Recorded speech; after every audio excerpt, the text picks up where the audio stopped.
Hello everyone, welcome back to Apex Coasters. This is episode 2 of every single park and every roller coaster in that park at the Walt Disney World Resort in Orlando. This is episode 2, Animal Kingdom. Just so you know, make sure to like and subscribe if you like roller coaster content because you will get notified when we upload a new video and you can watch it, and I'd hate for you to miss out on whatever great news my channel has to bring. So on to the park. Now, the park is the biggest Disney park. It has a lot of different rides. As you can see here, this is a section of the park, and this is the dinosaur section of the park. So the dinosaur section of the park is home to one of the roller coasters that is not open anymore.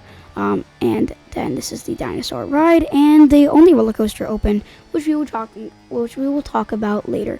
And then here, this is the Tree of Life, and then they have a new opened Pandora World of Avatar. If you like Avatar, this is the place to visit. So the park has the Tree of Life inside. There's a ride called A Bug's Life.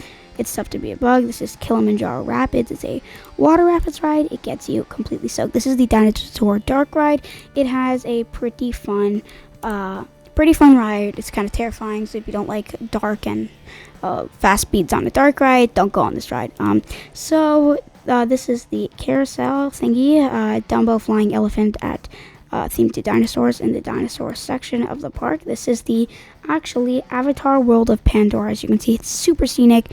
I recommend you go there if you're at Animal Kingdom. Then they have the safari section, which actually reaches all the way into the outskirts of Animal Kingdom, which completes the acre count of the park at what's it called? At 380 acres, I believe, if I'm not wrong. So that's pretty much all this ride is. And so on to the roller coasters. Let's start with the defunct roller coasters. We have Primeval World. These are exactly the same. They are Wild Mouse coasters that were sadly closed due to operation issues.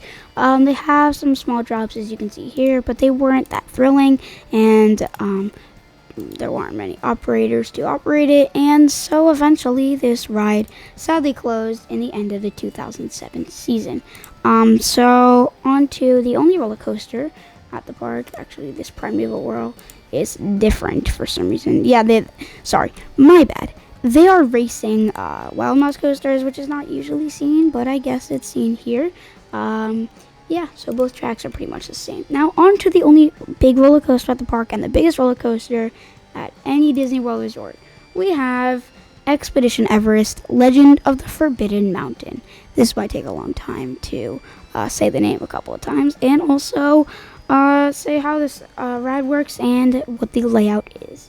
So the ride starts off out of the station with a nice little dip down. Now after the dip down and a little turn, it proceeds up the first small lift hill. Now this small lift hill is mildly thrilling with a tiny little drop, and then after that little drop, it goes into a little turn, and then finally, after all that time, proceeds into the big giant lift hill. Now after that lift hill, you proceed down and you make a small turn to the left, I believe, and then one more turn to the left, and you reach a set of broken rails. Now these broken rails are actually broken, and the cart stops on the side of the mountain 150 feet in the air.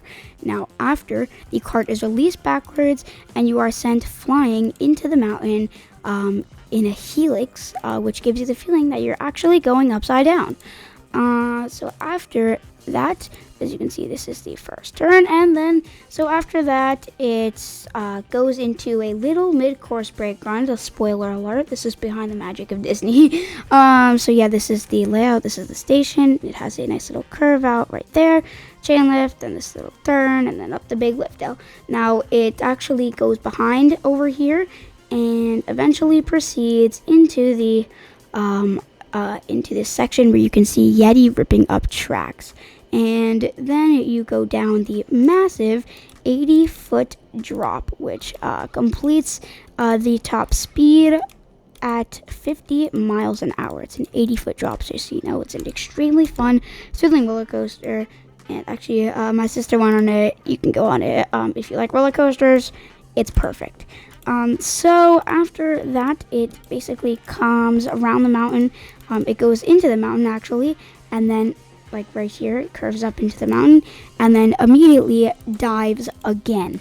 And it goes this time down into the mountain, and eventually proceeds out into this massive helix where it basically turns around and then turns one more time and eventually goes up in. This is where you hit the mid-course brake run, and then one more drop into the Disco Yeti section. The Yeti actually used to move, but it doesn't move anymore, sadly, due to technical difficulties. They're just flashing lights there.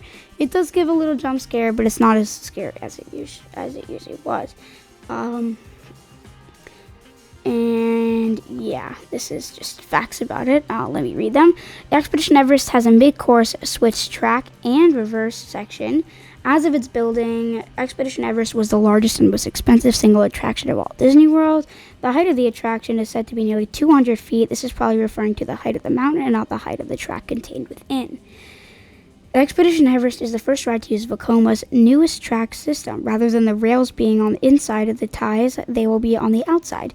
To date, Vekoma has only used this system on their smaller roller coasters. This will be the first large-scale installation of such a system. Now, this roller coaster costed $100 million. It is the third most expensive roller coaster in the world, second being Hagrid's Magical Creatures Motorbike Adventure, and then another one at Epcot, which we'll do tomorrow, at $500 million. It's crazy. Thanks for watching. Make sure to like and subscribe, and I'll see you in another video.